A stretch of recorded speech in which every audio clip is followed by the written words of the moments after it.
The Dallas Cowboys signed not one, but two free agent defenders on Wednesday. Will either of them have an impact in 2025? We'll tell you next.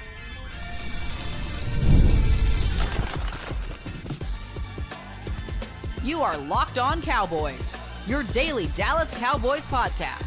Part of the Locked On Podcast Network, your team every day. Welcome back to the Locked On Cowboys podcast, part of the Locked On Podcast Network, your team every day. We'd like to thank you for making us your first listen of the day. Today's episode is brought to you by FanDuel. Right now, new customers can get $200 in bonus bets when your first $5 bet wins. Just go to FanDuel.com to get started. Welcome back. I am your host, Marcus Mosher. You can follow me on Twitter at Marcus_Mosher. Joining me today, as always, is Landon McCool. You can follow him on Twitter at McCoolBCB. On today's show, we're going to talk about a Savon Revel injury update. We're going to talk about the all-quarter century team that was released by ESPN. But Landon, free agent news in June. This is rare. It's awesome. We get players to talk about. I love it when we get breaking news on the show, right? Like yesterday's show, we got this news like as we were wrapping up. But man, certainly wasn't expecting it in a June show, right? Like that's just not something that happens around here very often. Although, these aren't surprising signings, right? Because we did hear that they were kind of kicking around some USFL people. They brought in a bunch of folks for tryouts. I think they brought both these folks in for tryouts. So obviously they were looking around for guys, but just to get the announcement in June was a little bit of a thrill when, we're not getting a bunch of news right now. Let's start with Perrion Winfrey, who is the bigger name of the two players. He went to OU. He was a big-time recruit for the Sooners. Went to the Senior Bowl and performed awesome. I was looking at some of the Senior Bowl clips yesterday that I cut up a couple years ago. I mean, was absolutely dominant at the Senior Bowl. Gets drafted in the 4th round because of some character concerns. Probably should have been a 2nd or 3rd round pick. Things happen in the NFL. He goes to the UFL, and now the Cowboys sign him to potentially improve their defensive line room. Yeah, I mean, and not just performed well. I mean, I'm pretty sure wasn't he the Senior Bowl MVP at least in the game? Which again, the game isn't as he was the best. He was the best practice player I saw as that well. week. I mean, it was a complete performance by him in the Senior Bowl. Ended up, falling to day 2, right? Like day 3. Day 3. I'm sorry, the beginning of day 3 is what I actually meant because 4th rounder, and probably should have been a day 2 guy. Right? Like just based on talent. I mean, you look at the athleticism of the testing, it's ridiculous. He's got 35+ inch arms. He's kind of more of the under tackle size guy, like a 6'3 plus 290 type guy, but with enormously long arms, big hands, an explosive jumper and a mover, has all the tools that you would expect for, a top end under tackle. But just kind of plays a little bit out of control at times. It feels like, it feels like he just needs to harness a lot of that ability. And he plays with a lack of discipline, which I think ultimately became his problem in the NFL from what I saw too. Is just, it wasn't that he wasn't athletic enough or he didn't belong on the field with those folks, it's that he couldn't use his hands well enough to unlock a lot of that athleticism against that upper tier of NFL athletes, which happens with a lot of these really good testers in college, right? Especially at the defensive line position. They test really well. They are elite athletes. They're 5-star recruits because they're rare, human beings in their size and speed. But because they can't kind of unlock their abilities with their hands or can't unlock the techniques, they kind of just get washed out in the NFL where everybody is athletic and they have talent. The hope is he's still incredibly young. Obviously, there was some off-field stuff that kind of helped usher him out the door a little bit. I've got those, by the way. Let's talk about that. Just putting it on record, what happened. So in early June, Greg Newsome, his teammate, 1st round pick, they were actually robbed at gunpoint by an anonymous person. Never found out who did it. A week later, he was arrested for an assault case, but that was dropped as they found there was no evidence that happened. And then a week after that, he got arrested following a robbery charge. So just like a lot of stuff happened in 2 weeks. The Browns release him, kind of gets cleared of most of this stuff. He goes to the Jets, and then he gets hurt in training camp. He gets put on the injured reserve list. And then that's it. Then he goes to the UFL. Again, he's extremely young, goes to the UFL, one of the better players there. One of the knocks on Winfrey coming out of OU, and this is why somebody who is 6'4", 290, running a 4.8, 940 goes in the fourth round, is there's just some general maturity concerns.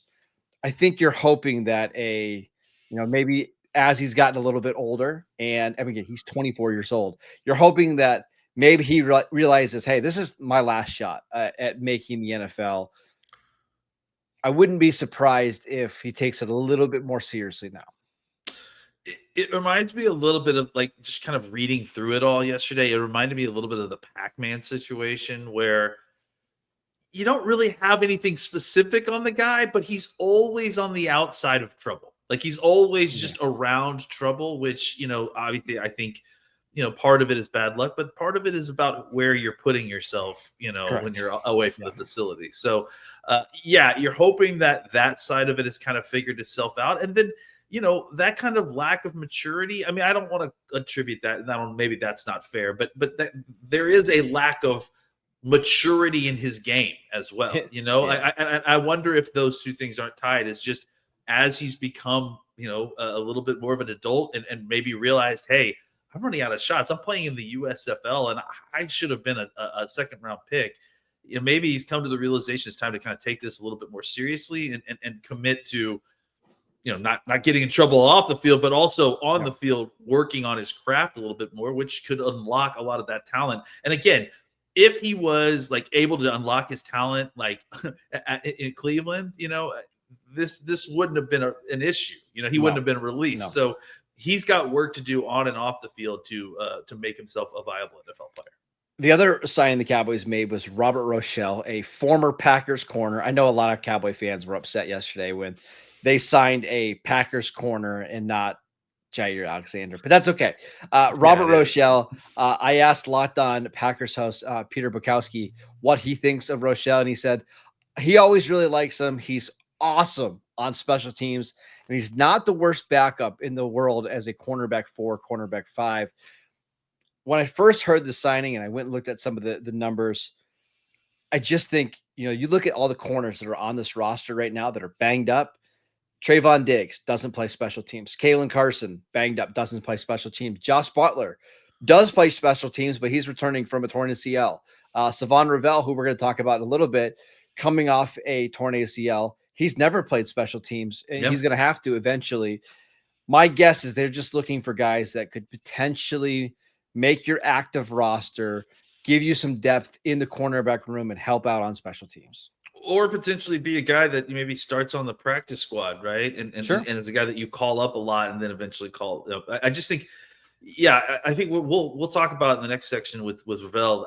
The cornerback position, just is interesting because of the number of guys that they're signing and the kind of types of folks that they are, or at least like their expectations. Yeah, and I think kind of going to Rochelle here, I mean, like, a guy that basically we only played special teams on for Green Bay. I think he only played like less than half a dozen snaps on defense. One snap on defense. One snap last year for sure. Yeah. And then I think he only played like 10 snaps the year before. So yeah, I mean, basically since he's been away from the Rams, he hasn't been playing very much defense. But I also think that that's an interesting thing, right? Where he's a ball of clay in the sense that he's very much, the kind of typical Cowboys cornerback. He's 6'2", 190 pounds. He's got length, right? Jocker, right? He's got long arms, right? Yeah, exactly. Will McClay can't help him. Will McClay just built this guy in a lab. And he's from Central Arkansas, which obviously is a smaller school. So those guys, could take a little bit longer to develop. So I do think that this is a guy that, you bringing in immediately to kind of potentially, help create a floor for your special teams a little bit because of all the reasons you just mentioned. They have all these guys that are in varying degrees of health and also have varying degrees of special teams experience. So you're insulating yourself. Like, hey, what if we don't want to bring back CJ Goodwin? Like we want to bring back somebody that we can also feel comfy playing on the field if we need to. if someone like Izzy Makamu is starting as your outside corner, he's one of your core special teams That's a guys. good You're point. not Great point. necessarily going to want him playing a bunch of snaps in that area as well. So we'll see. I mean, he is a amazing athlete. He's still pretty young, but don't expect like this to be Jair Alexander or anything like that. That's all. Yeah, we'll talk about that in the next segment, why Yeah, that may yeah. have figured into these plans. All right, let's talk about Savon Revel, the Cowboys' third-round pick from East Carolina. We got a health update on him. We'll give it to you next.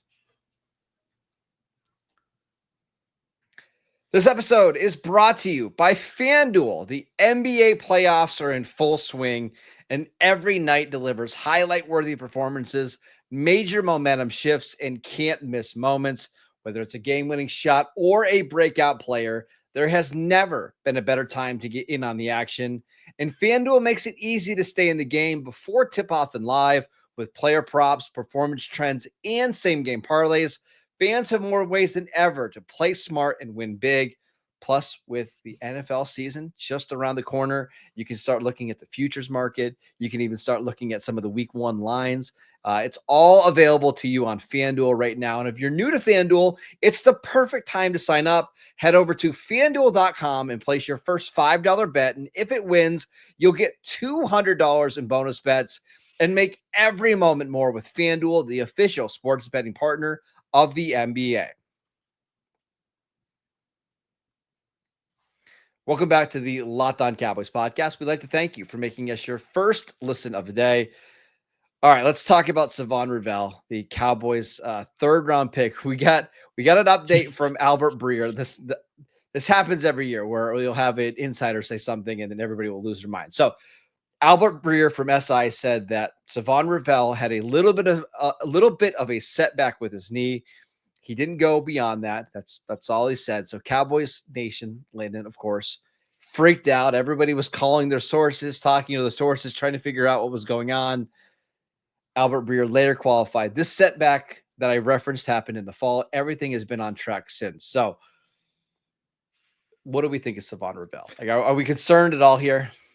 This to me felt like a very familiar situation, right? Because it was like, if you actually watch the podcast, like Albert says it very flippantly, kind of, matter of factly, and he phrased it in such a way that I guess as someone who podcasts every day, like to me, I immediately recognized it as he's reciting some piece of old information that he's implying that all of us already know. Like if he was breaking news or saying this in a way like, oh, he had a little bit of a setback, like he would have said it in a he would have emphasized it, right? And he didn't. And so I think I recognized what this was almost immediately, but I also totally understood because it was just said that way that it was going to blow up and people were going to react about this. Obviously he came back later and talked about how basically what he was referring to was a situation in which Revel had a setback previous in the recovery process before, during the draft process, basically. So well before all of this was very well known. This is not a new setback since he's been with the Cowboys. Can I add a little bit of info just from please. talking? I'm not a reporter. I'm not an insider, but just from talking to a couple of people, it was first initially reported that it was a clean ACL tear. Yeah. And that wasn't necessarily the case. And it's not like he tore a bunch of other ligaments or there's, degenerative damage or anything like that. It's just that it's not maybe quite as straightforward as a recovery process. However, the Cowboys seem very happy with where he's at in the process. And I think maybe some of these teams passed on him in the second round because they felt like, usually an ACL tear now that's a 9 to 10 month injury. Maybe it's going to be more like 11 to 12, but that's it. We're not talking about like anything that's going to be super detrimental to his career. Well, I think the key thing here is that this is not superseding information to anything that we've been hearing previously. No, it's not. So this isn't adjusting or changing any of the positive timelines we've been hearing about Revel, all this time. So that's all baked in. This is a setback, a quote unquote setback. And again, even setback is probably the wrong term because like you said, it's not like he re-injured during training or any of that. It may be just going a little bit slower than anticipated. But again, that doesn't mean that he re-injured it or he tweaked something. It's just even the even the slower timeline is baked into what we've already been talking about, right? Yeah. So like it still looks like he could potentially be working his way back towards week 1. We don't know. But And I again, mean, I know it sounds like we're just kind of hemming and hawing a little bit, but that's kind of what's going on. It's not a huge thing to get stressed about. yeah. But when you have a national insider saying there was a setback, people freak out for good reason. Yeah. So the timeline hasn't changed. You can basically just ignore that yesterday happened if you've Yes. been up to date with the Revel situation. I do think an interesting angle of all this though is that with the Rochelle signing, they are clearly continuing to bring in more and more numbers at the cornerback position. I mean, the depth chart, like it's just they have a ton of guys right now at the position where they probably feel like they could get them in there. There's only one or two guys that are kind of holding on for upside plays. It feels like everybody else is basically insurance plays for the Revels and the Diggses of the world. So the cornerback position to me is really kind of fascinating because you sign another guy who basically isn't really kind of competition for even Elam or any of these guys. It's more like he's the kind of middle tier, maybe later tier guy that is on and off the roster as needed, potentially as a practice squad guy. I think he's fighting with like Andrew Booth for a hat on game day. Yeah, I think that makes sense. And again, I was watching the oh man, what game was it? The Giants game, I think, last night. Just right before I went to bed, and seeing Booth fall down in the middle of the ground and leaving. Who was it? Caught a 60-yard touchdown pass wide open. I think please bring more of these guys in. Yeah. I do think it's interesting. If we could real quick talk about the Jair Alexander situation because. Sure. I think if you look at the situation, who he signed with and the deal and everything, like he wasn't taking that deal in Dallas, guys. Like, so all these folks that are like upset that like he didn't come here or the Cowboys didn't compete, like he took less money to go play with the Ravens. The Ravens not only provide a situation where he's playing with his former college quarterback, but it's also like the Cowboys weren't going to be able to offer the same job that the Ravens were offering, right? Like they have commitments to their cornerbacks 2 and 3 based on draft and money. So, even if the Cowboys were to sign Jair Alexander, it's likely that if everybody was healthy, he wasn't going to be a starter on this team. So no, and if you go back and listen to the first show that we did after Jair Alexander was released, we said he's probably going to go to a team like the Ravens that can use him but not have to rely on him. And the Cowboys, they're just not in a spot like that because of all the injuries they have in their secondary. I just don't think they wanted to add a fifth corner who is dealing with some kind of injury right now.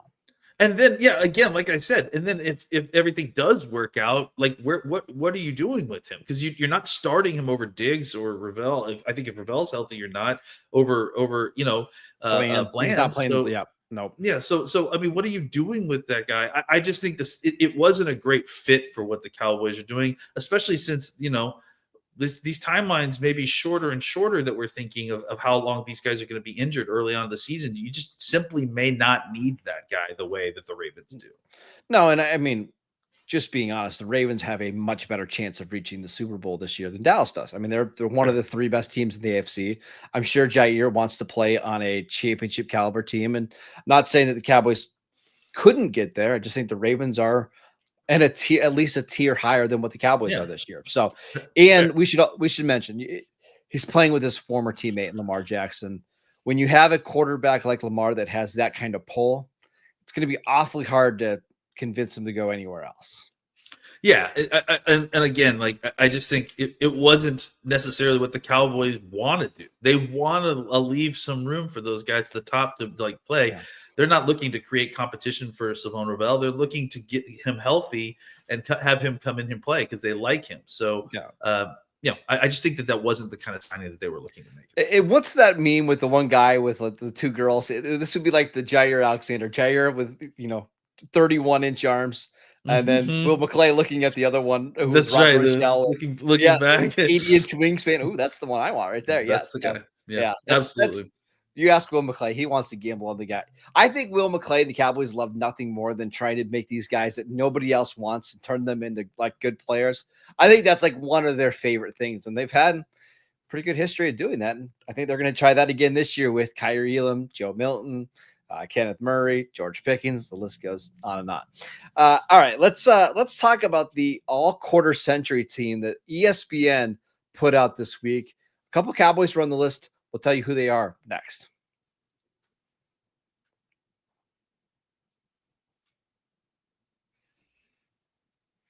Welcome back to the Locked On Cowboys podcast. We'd like to thank you for making us your first listen of the day. For your second listen, check out the Locked On NFL Scouting Show. As training camps get closer and moves are being made, host Kyle Krabs and Joe Marino will make you the most informed NFL fan this offseason. Find Locked On NFL Scouting on YouTube or wherever you listen to your podcasts. All right, let's talk about the all quarter century team here, Landon. So Cowboys had a couple guys on the list. We'll run through it. T.O. made the list for the receivers. Although, do you count Terrell Owens as a Cowboy? I think I do. You know, I don't know. I've kind of gone back and forth on it a lot, but he did have 3 pretty big seasons in Dallas. Yeah, and we spent a lot of time talking about it and you know, hoping for him to do well. So yeah, I mean, as much as you know, there's been problems there and the Eagles' history there. Yeah, he's a Cowboy. Okay.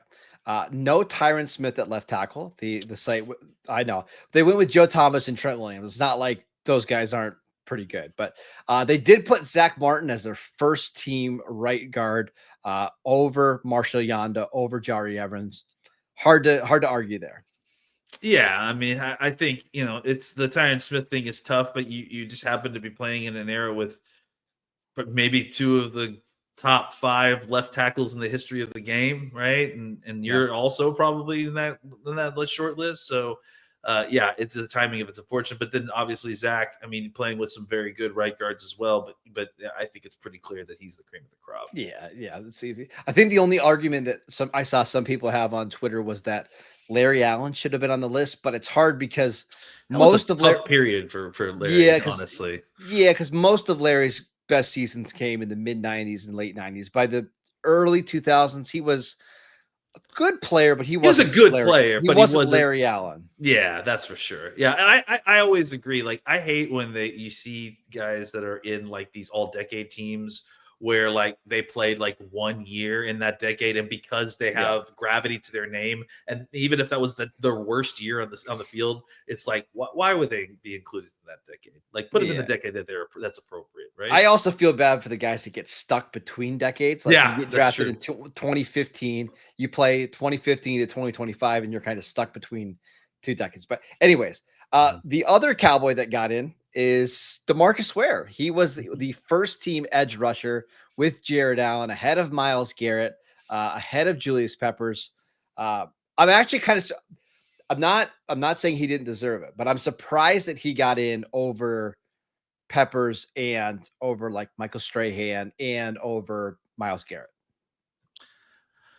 Over Myles Garrett, I think, is a little bit surprising because Myles Garrett is just unbelievable and a freak of nature. I'll take him over Strahan because he's a better player than Strahan. I don't, you know. I agree. But there's also a national media bias with Michael Strahan. That's fair, so, you figured that would have played in, but I guess the Cowboys' national media bias. Well, do you know what I think helps Ware is that he won a Super Bowl with the Broncos. That's fair. And they have on the site they have a picture of him in a Broncos uniform. I see what you're doing, ESPN. I see what you're doing. Oh yeah, whenever it's a bad player getting signed, it's always former Cowboys legend, and then somebody gets in trouble. Former Cowboy player. That's right. But when they were like top 10 all decade team, he's like, yeah, he played for the Broncos. Yeah. He's a Bronco player. Any other Cowboys that you think had an argument to make this list? Would you put Jason Witten in there? Would you put anybody else?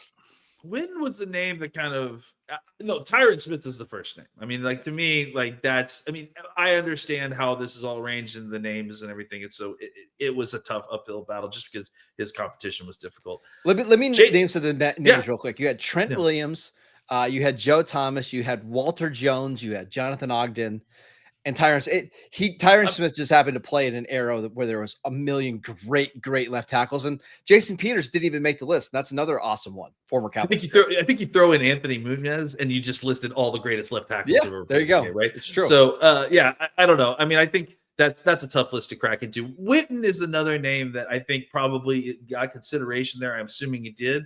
But he's another guy who also played in an era where you're surrounded by other guys who just revolutionized the position. It was Rob Gronkowski, Travis Kelce, and Tony Gonzalez. Jason Witten, as I said, Jason Garrett. Jason Witten is a Hall of Fame player. Yeah, those three other tight ends are clearly better. Yeah, and I think that's fair, and I'm assuming that by your Freudian slip that you were trying to get Jason Garrett in there as the coach of the quarters. No, we should mention though that Wade Phillips was the defensive coordinator on this list. Kyle Shanahan was the offensive coordinator. Bill Belichick as the head coach. Wade was one of the best defensive minds of the last 25 years, so I'm happy he's getting that kind of credit. Longevity is, I think, the most impressive thing there, right? Just the ability to continually produce really solid defenses and a bunch of different schemes with a bunch of different players. I think Wade Phillips, for a guy that is kind of early in his career, living in the shadow of his very, very famous dad coach, he carved out a Hall of Fame career of his own, and in many ways surpassed his dad as a coach. And I think his son Wes Phillips has got a bright future as well. So generations and generations of coaches there. It's too bad it didn't work out for Wade Phillips in Dallas, because I do think he's a heck of a coach and he's an unbelievable defensive mind. But I think it's really cool. Too. Great personality. Yeah, I just think it's really cool that he's getting the credit now because he absolutely deserves it. Totally. All right, that is it for today's show. We want to thank you for making Locked On Cowboys your first listen of the day. Check us out on YouTube. Download the podcast wherever you get your podcasts. We are free and available on all platforms. Follow Landon on Twitter @McCoolBCB. I'm at Marcus_Mosher, and we'll see you right back here on Monday.